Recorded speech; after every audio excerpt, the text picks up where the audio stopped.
नमस्कार दोस्तों, स्वागत है आपका आपके अपने YouTube channel RBSC online classes में। अपन बात कर रहे थे आपके क्लास 10th की साइंस के बारे में, जिसमें अपना चैप्टर चल रहा था थर्ड। इसमें हमने कुछ भाग कर लिए थे, आज अपन इसका करेंगे नेक्स्ट भाग। अगर आपने पीछे वाले भाग नहीं देखे हैं तो वो जरूर देखिएगा, क्योंकि उसके अंदर अपन बात करते की है बेसिक से लगा के इस तरह से बात की है ताकि ये चैप्टर आपको आसानी से समझ में आ जाए।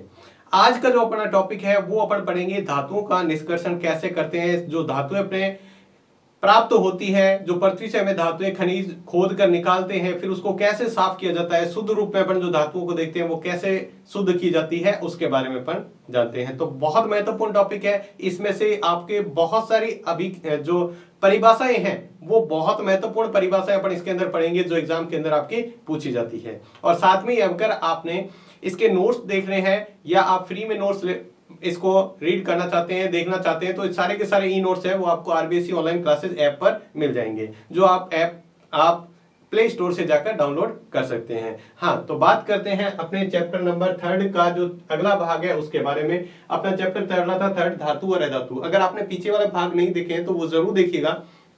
आज का जो अपना टॉपिक है वो है धातुओं की प्राप्ति। धातुओं को कैसे प्राप्त किया जाता है। देखो, सारी धातुएं जो होती है ना वो हमें जमीन से मतलब प्राप्त होती है, जमीन को खोद कर निकाला जाता है। हालांकि कुछ ऐसी धातुएं जो समुद्र से प्राप्त होती है, जैसे सोडियम हो गया, से सोडियम क्लोराइड, मैग्नीशियम क्लोराइड, ऐसे जो लवण है वो हमें क्या है समुद्री जल से भी प्राप्त होते हैं। लेकिन अधिकांश जो धातुएं हैं वो हमें कहां से प्राप्त होती है, वो हमें जमीन से खोद कर निकालते हैं। और जिस चीज को जमीन से खोद कर निकाला जाता है उसे अपन कहते हैं खनिज। यानी जमीन से खोद कर निकाला गया जो पदार्थ है उसको अपन क्या कहते हैं, खनिज कहते हैं। ठीक है। और उस खनिज से अलग अलग खनिज के प्रकार से अलग अलग धातुएं प्राप्त की जाती है। कई ऐसे खनिज होते हैं जिसमें धातु की मात्रा बहुत अधिक होती है। ठीक है, उससे अपन धातु को प्राप्त कर सकते हैं। उससे अपन क्या है कई विधियां लगाकर उसको धातु को अलग कर सकते हैं।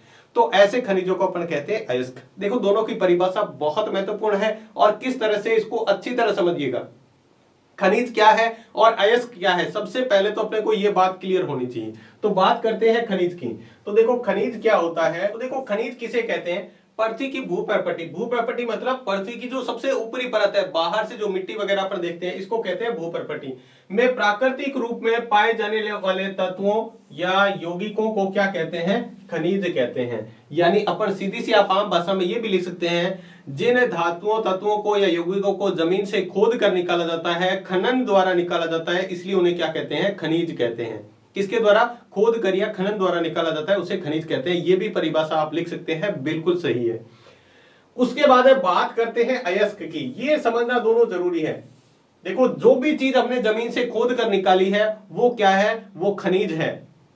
लेकिन जिन खनिजों से कोई विशेष धातु अधिक मात्रा में पाई जाती है। देखो, कुछ खनिज ऐसे होते हैं जिसमें धातु की मात्रा बहुत कम होती है और कुछ ऐसे खनिज होते हैं जिसमें धातु की मात्रा बहुत अधिक होती है।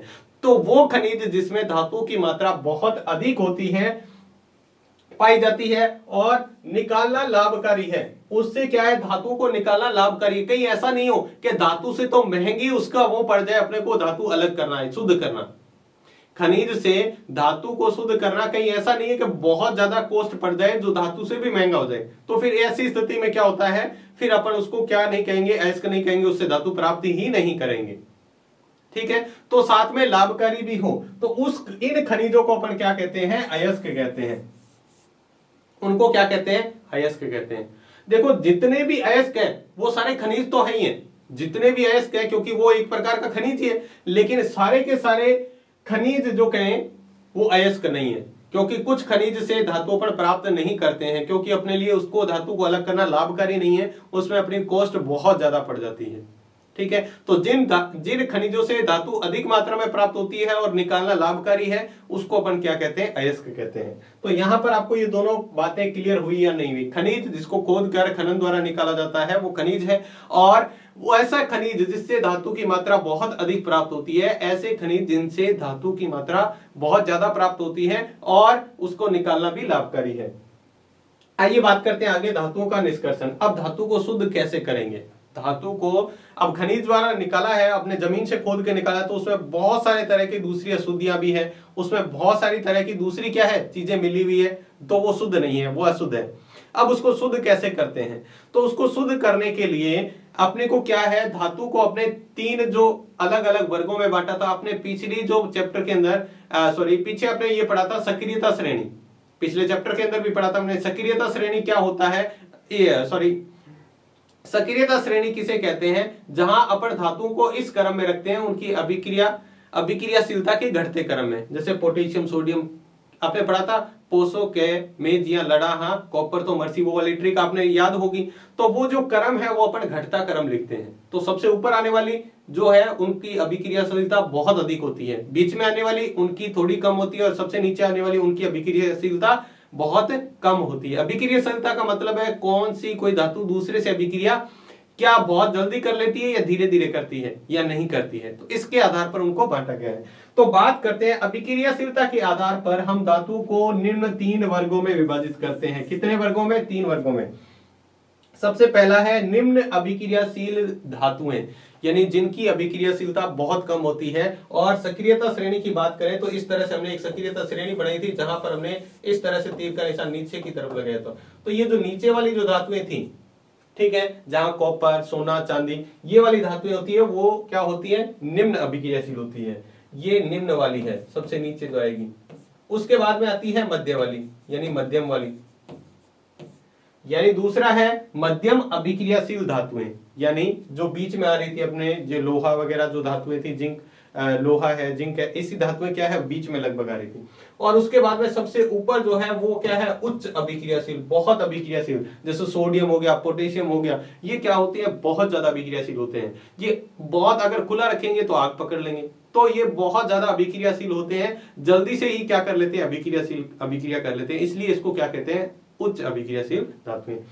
तो इनके जो अलग अलग प्रकार हैं, धातु को अलग अलग बांटा गया है। अब जो धातु, इसके आधार पर अपन उसका धातु निष्कर्षण भी, धातु को शुद्ध करते हैं, वो उसकी भी प्रक्रिया अलग अलग होती है। इनकी प्रक्रिया क्या है? अलग अलग है। तो देखते हैं किस प्रकार से है। देखो आगे क्या लिखा हुआ है, प्रत्येक वर्ग में आने वाली धातु को प्राप्त करने के लिए विभिन्न तकनीकों का उपयोग किया जाता है। यानी जो जिस वर्ग में आ रही है, या क्या वो निम्न अभिक्रियाशीलता में आ रही है, या मध्यम अभिक्रियाशीलता में आ रही है, या उच्च अभिक्रियाशीलता में आ रही है, उसके आधार पर अपन क्या करते हैं? उसमें अलग अलग तरीके लगाकर उसको शुद्ध किया जाता है। अब थोड़ा सा ओवरव्यू ले लेते हैं धातु को कैसे शुद्ध किया जाता है। ठीक है, धातु को शुद्ध करने का ये चार्ट आप अच्छी तरह याद रखें, क्योंकि ये आपको सारा कुछ सिनेरियो समझा देगा। ये सारा अपन आगे जो चैप्टर पढ़ेंगे ना, वो सारा कुछ बता देगा। कुछ एक टॉपिक अपन छोड़ दें तो उसको क्या करेगा? ये सारा कुछ बता देगा। देखिए, तो अपन इसको किस तरह से समझते हैं।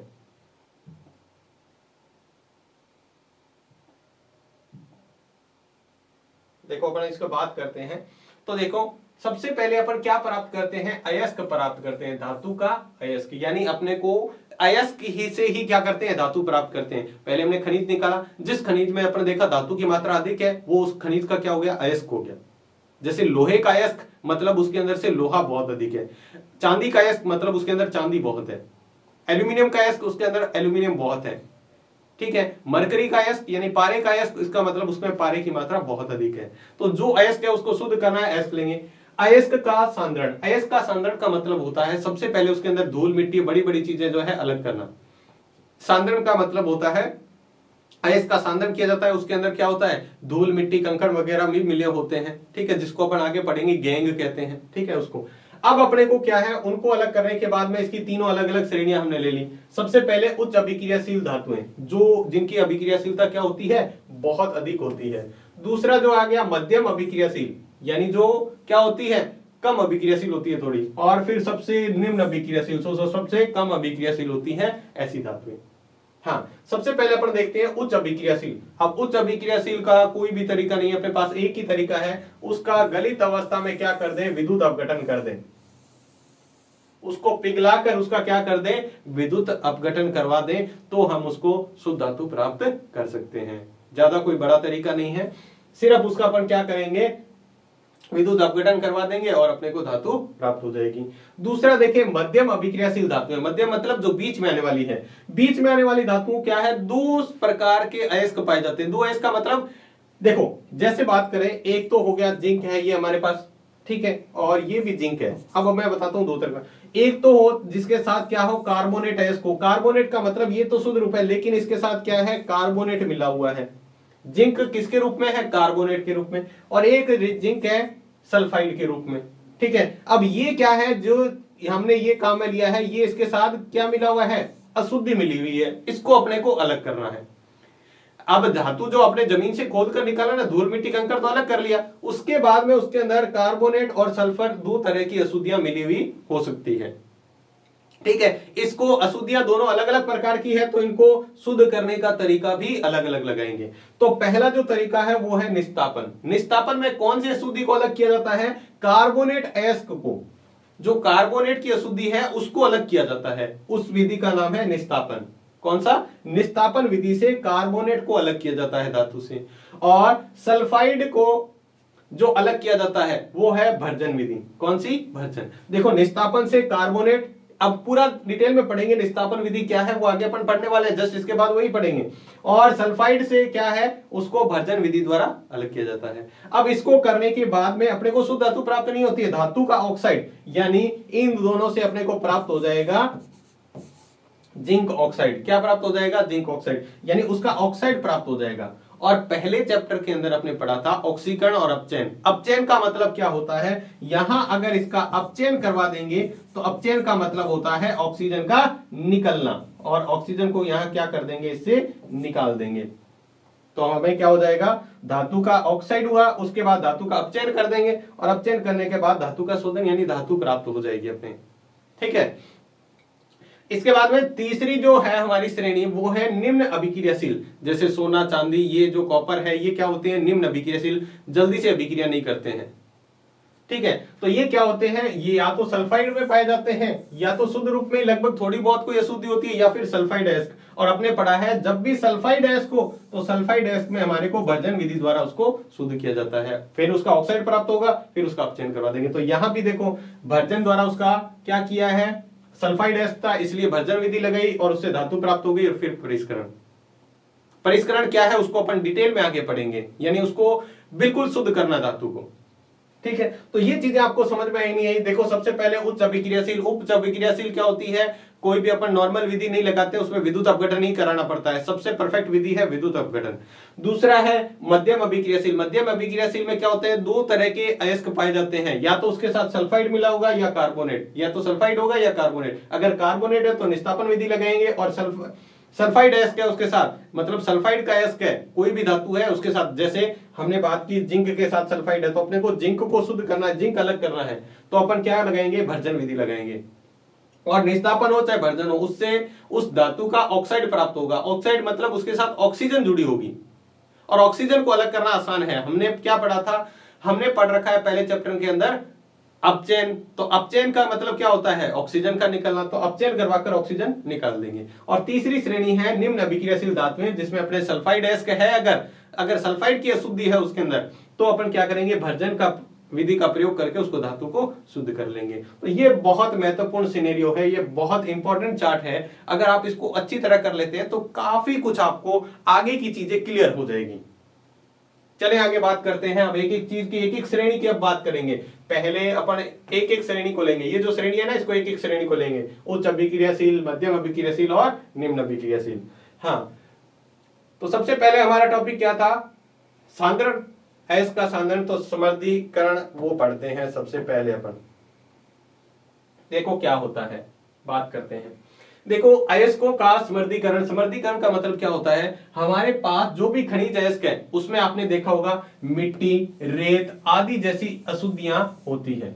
जैसे अपन जमीन से खोद के निकालेंगे तो सबसे ज्यादा उसमें मिट्टी और ये तो मिले होंगे, रेत हो गया, मिट्टी हो गया, ये तो मिले होंगे, कंकड़ पत्थर ये भी मिले होंगे, ठीक है। इस जिसे अपन क्या कहते हैं, गेंग कहते हैं, जिसको अपन क्या कहते हैं, नॉर्मल जो बड़ी बड़ी अशुद्धियां मिली हुई ना, जैसे मिट्टी हो गया, रेत हो गया, कंकड़ पत्थर, ये क्या है, इसको गेंग कहते हैं, ठीक है।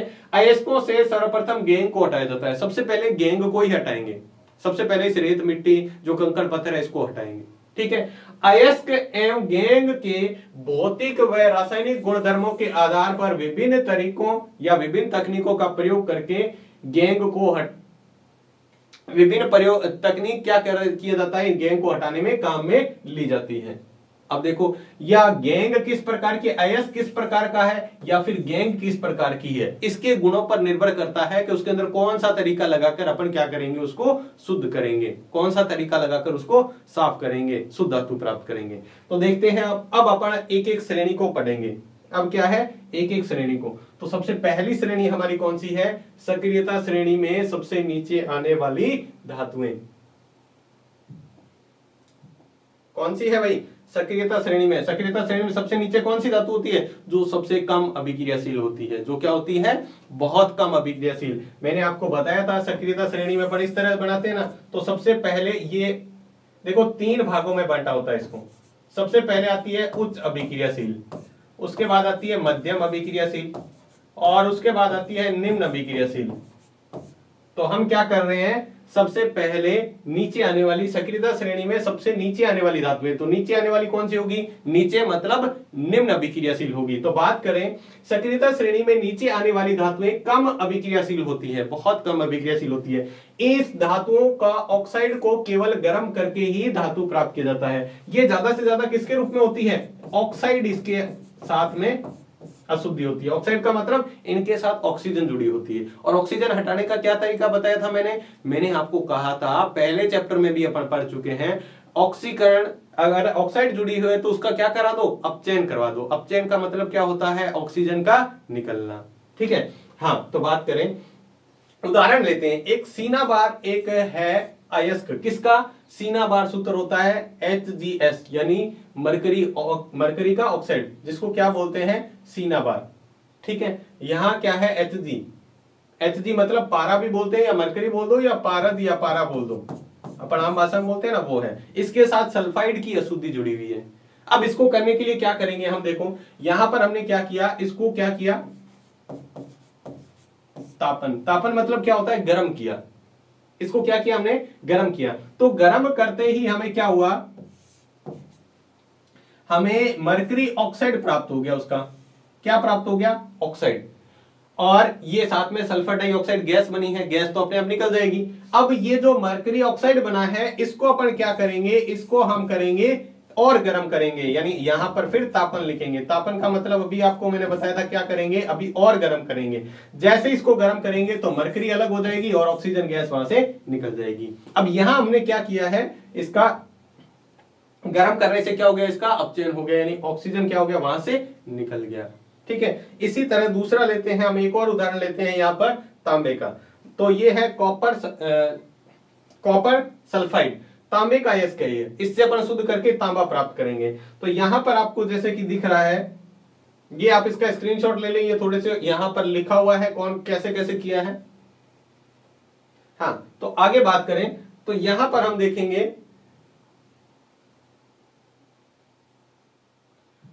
कि किस तरह से हम इसका,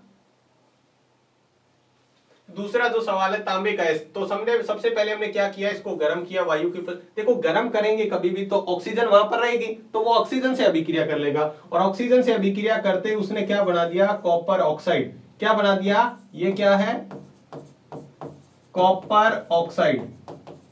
हमने यहां पर भी इसको गर्म किया है, ठीक है, गर्म किया है, तो कॉपर ऑक्साइड। अब यहां सल्फर डाइऑक्साइड गैस है, वो तो निकल जाएगी, सल्फर डाइऑक्साइड ध्यान रखना, ये O बड़ा है।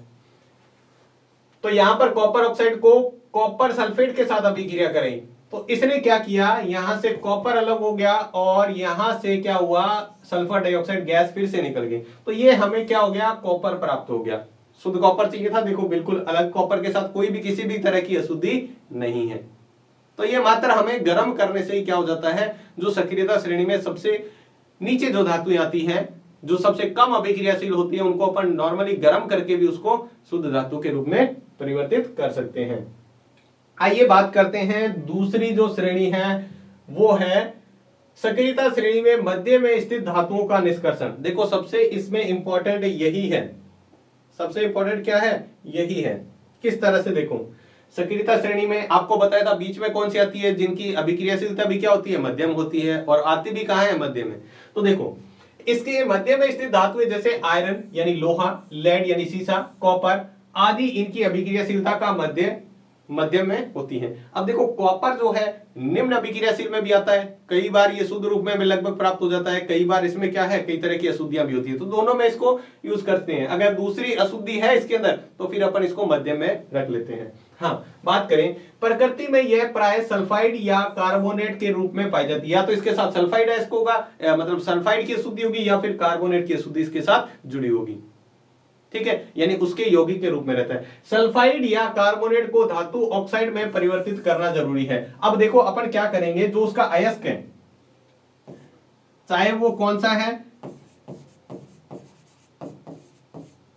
सल्फाइड अयस्क है, चाहे वो सल्फाइड है या फिर कार्बोनेट है,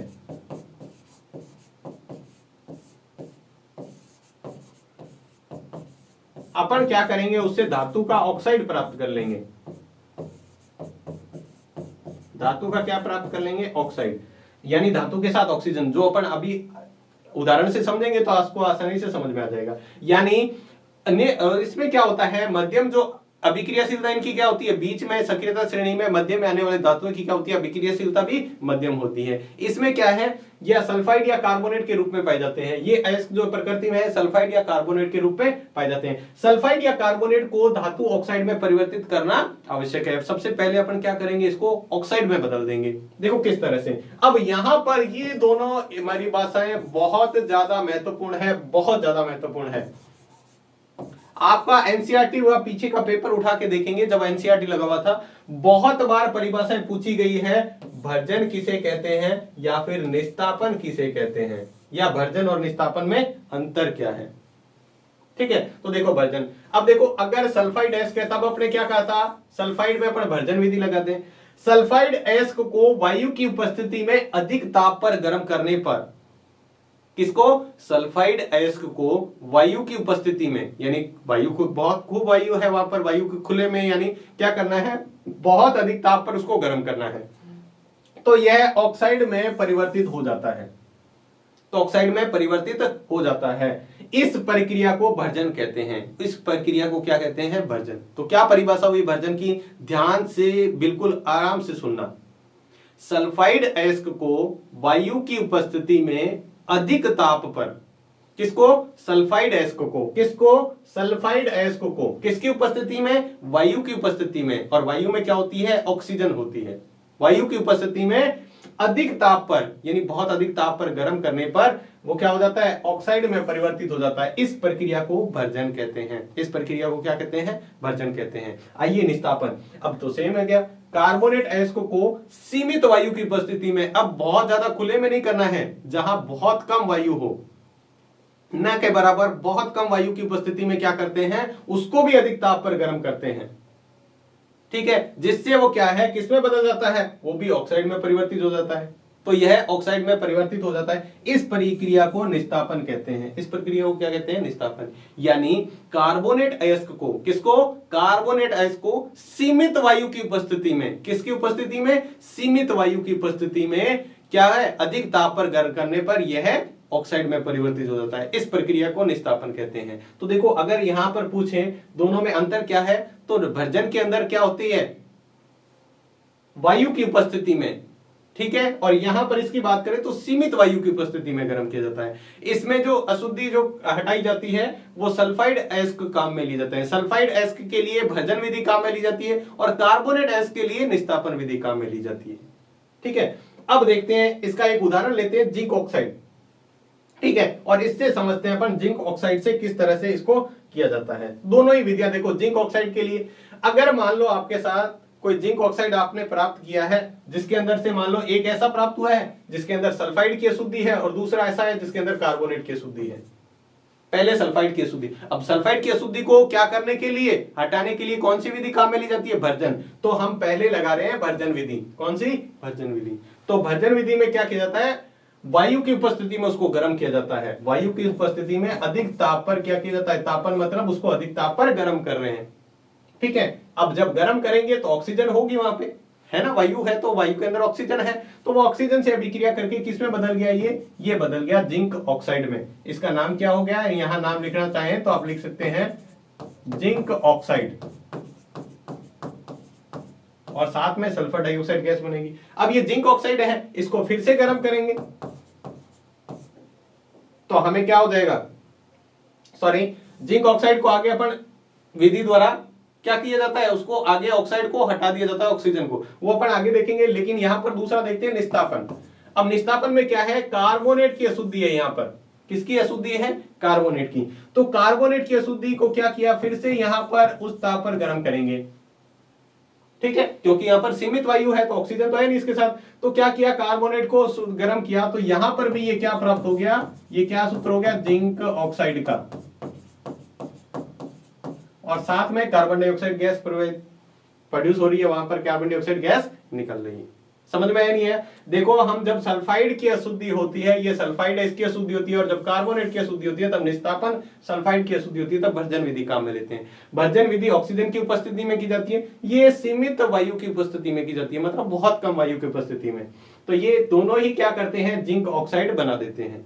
अब आगे की प्रक्रिया क्या है वो देखो, इसके बाद कार्बन जैसे अपचायक, अब अपचायक का रूप करेंगे, अपचायक का यूज करेंगे। अपचायक क्या करता है, उसमें से ऑक्सीजन को निकाल के बाहर ले जाता है। तो देखो, कार्बन जैसे अपचायक का उपयोग करके धातु ऑक्साइड से धातु प्राप्त की जाती है। धातु ऑक्साइड से क्या प्राप्त कर लेंगे, धातु प्राप्त कर लेंगे। तो देखो, यहां पर जिंक ऑक्साइड है, जिंक ऑक्साइड को कार्बन से अभिक्रिया कराए तो ये कार्बन क्या करेगा, इस ऑक्सीजन को यहां से हटा देगा। देखो, जिंक के साथ यहां ऑक्सीजन है, यहां नहीं है, इसका मतलब क्या हो गया, ऑक्सीजन का निकलना यानी अपचयन। तो यहां पर अपन अपचयन अभिक्रिया करवा रहे हैं। कौन सी अभिक्रिया, अपचयन अभिक्रिया। तो कार्बन ने देखो यहां से इसके साथ ऑक्सीजन के साथ जुड़ गया और ये हमें जिंक प्राप्त हो गया शुद्ध। इसके साथ अब देखो, एस का मतलब है ठोस, यहां जिंक प्राप्त हो गया शुद्ध रूप में। समझ में आ गया? देखो, यहां पर हमने क्या किया, पहले जिंक के ऑक्साइड प्राप्त कर लिए भर्जन और निस्तापन दोनों में। अगर किसी में सल्फाइड की अशुद्धि है तो भर्जन विधि लगाते हैं, किसी में कार्बोनेट की अशुद्धि है तो उसमें कौन सी विधि लगाते हैं, निस्तापन। ये आगे बात करते हैं। इसके अलावा विस्थापन विधि का उपयोग भी किया जा सकता है। इसके अलावा अपन यहाँ पर विस्थापन विधि का भी उपयोग कर सकते हैं। कहीं में अगर ये काम नहीं कर रहा है ना कार्बन, तो वहां पर अपन क्या करेंगे, निस्तापन विधि का विस्थापन अभिक्रिया। पहले चैप्टर में अपने पढ़ा था, ऐसी अभिक्रिया जिसमें क्या होता है, अधिक अभिक्रियाशील तत्व कम क्रियाशील अभिक्रियाशील तत्व को क्या कर देता है, विस्थापित कर देता है, वहां से हटा देता है। तो वही तो अपने को कराना है। तो देखो, बात करें यहां पर, तो यहां पर जैसे कि सोडियम, कैल्शियम, एल्यूमिनियम आदि उपचायक का कार्य करते हैं, मतलब वहां से ऑक्सीजन को क्या कर लेते हैं, वो अपने साथ जोड़ लेते हैं, पहले वाली धातु को वहां से हटा देंगे। तो देखो, हम बात किए तो क्योंकि ये निम्न अभिक्रियाशील धातु को उसके यौगिक से विस्थापित कर देते हैं। आइए बात करें आगे किस तरह से विस्थापित कर देते हैं। तो इस उदाहरण को आप समझिएगा, इस उदाहरण को आप अच्छी तरह समझिएगा, आपको सारी चीजें क्लियर हो जाएगी। देखो, यहां पर क्या है, ये मैग्नीज डाइऑक्साइड है, ये क्या है, मैग्नीज डाइऑक्साइड। इससे अभिक्रिया करवाई किससे, एल्यूमिनियम से। तो यहां एल्यूमिनियम क्या है, अधिक अभिक्रियाशील है, किससे, मैग्नीज से। ये इस मैग्नीज से अधिक अभिक्रियाशील है, तो ये क्या करेगा, यहां से इस मैग्नीज को हटा देगा।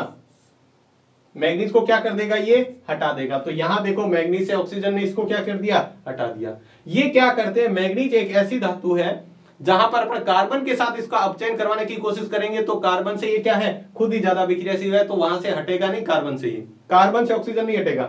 तो जिस धातु के साथ ऑक्सीजन ऐसी जुड़ी हो जो क्या है, बंद कार्बन से ज्यादा क्या हो, वो अभिक्रियाशील हो, कार्बन उसका क्या कर नहीं पा रहा है, अपचयन नहीं कर पा रहा है, तब अपन क्या करते हैं, विस्थापन विधि भी काम में ली जाती है। विस्थापन विधि में हमें धातु प्राप्त हो गई, ये हमें क्या हुआ, एक और धातु के साथ उसका अयस्क प्राप्त हो गया, ठीक है, और साथ में ही बहुत ज्यादा मात्रा में कुछ मात्रा में हमें क्या है, उष्मा प्राप्त होती है। कुछ अभिक्रिया में बहुत ज्यादा उष्मा होती है, कईयों में कम होती है। तो देखो, हम क्या कह रहे हैं यहाँ पे, इसके अलावा विस्थापन अभिक्रिया का उपयोग भी किया जा सकता है, ठीक है।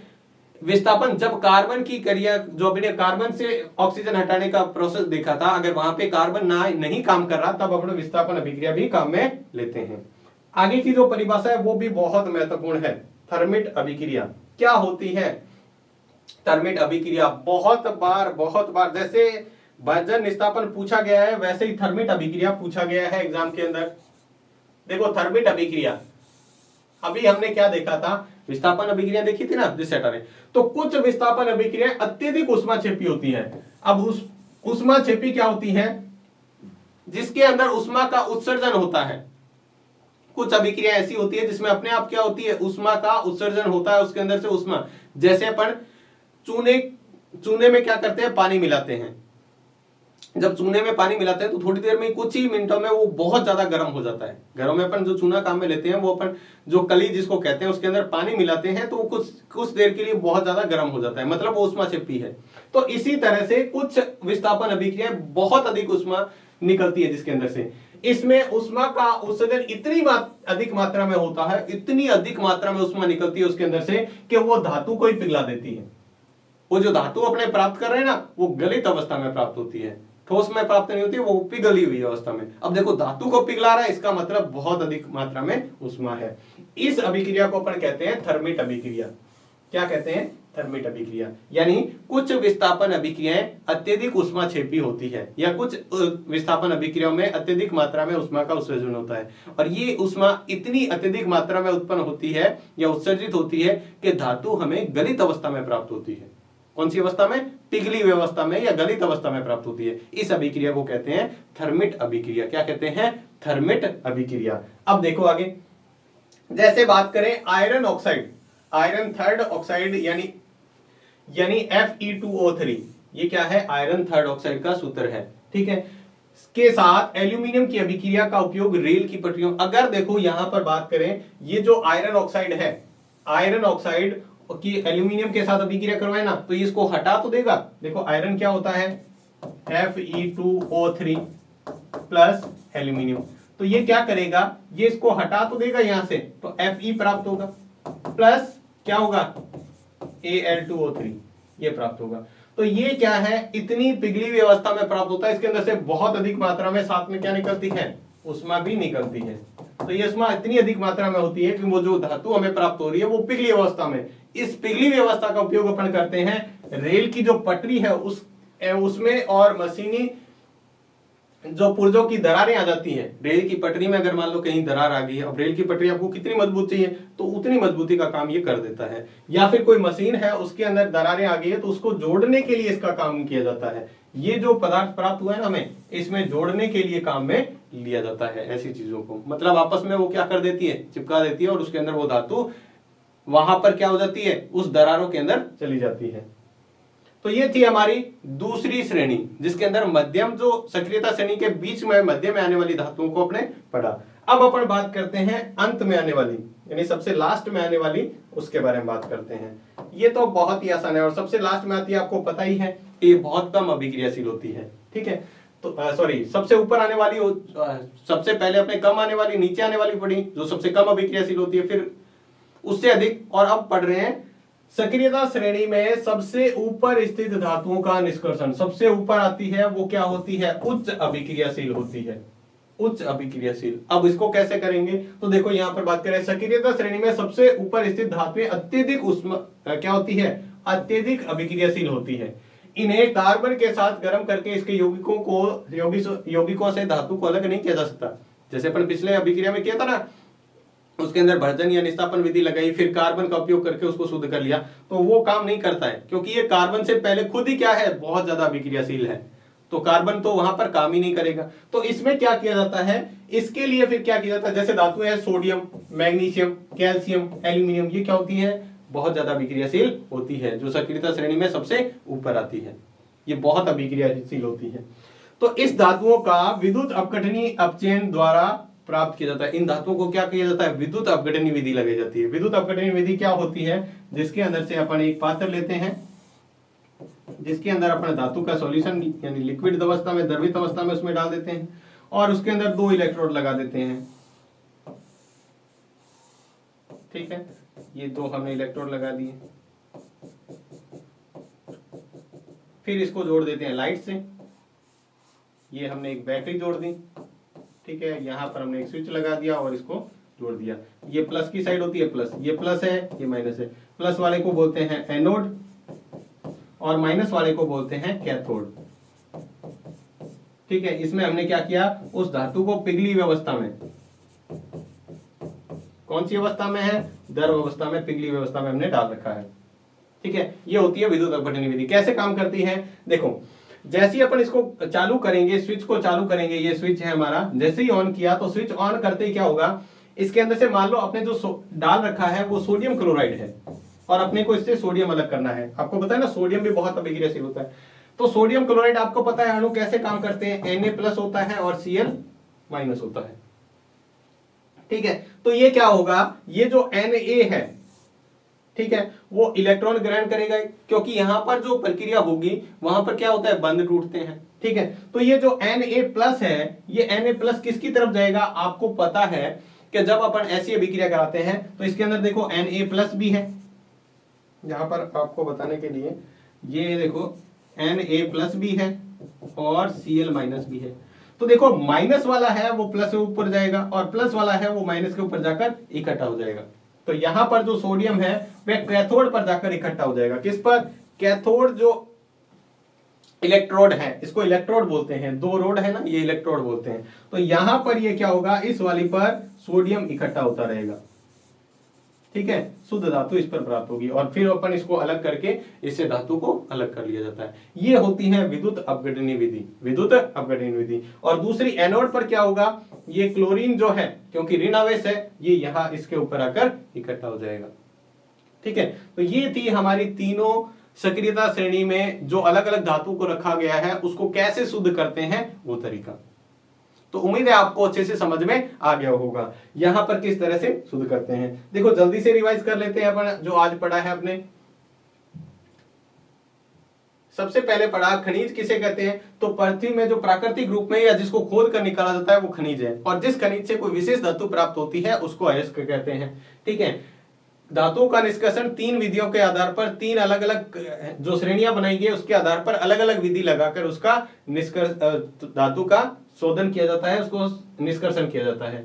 फिर ये सारा जो हमने देखो यहां पर पढ़ा ना उच्च अभिक्रियाशील, उसको सबसे लास्ट में पढ़ा था ना सबसे उच्च अभिक्रियाशील, उसको कैसे, विद्युत अपघटन विधि से। बीच में हमने निस्तापन और भर्जन को पढ़ा था। निस्तापन क्या होता है, कार्बोनेट अयस्कों के लिए, और भर्जन क्या था, सल्फाइड अयस्कों के लिए।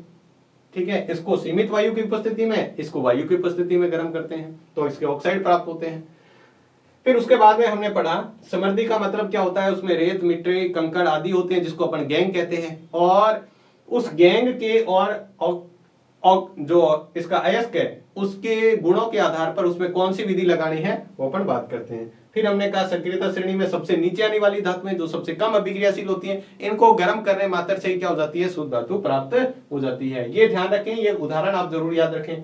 फिर उसके बाद बीच में आने वाली है, तो बीच में आने वाली धातुओं में अपने दो तरह के ऑक्साइड पाए जाते हैं, या तो सल्फाइड का ऑक्साइड होगा या कार्बोनेट का। अगर सल्फाइड का है तो भर्जन विधि लगाएंगे, और अगर कार्बोनेट का अयस्क है तो अपन कौन सी, निस्तापन विधि लगाएंगे। यहां पर भी हमने भर्जन और निस्तापन के उदाहरण देखे।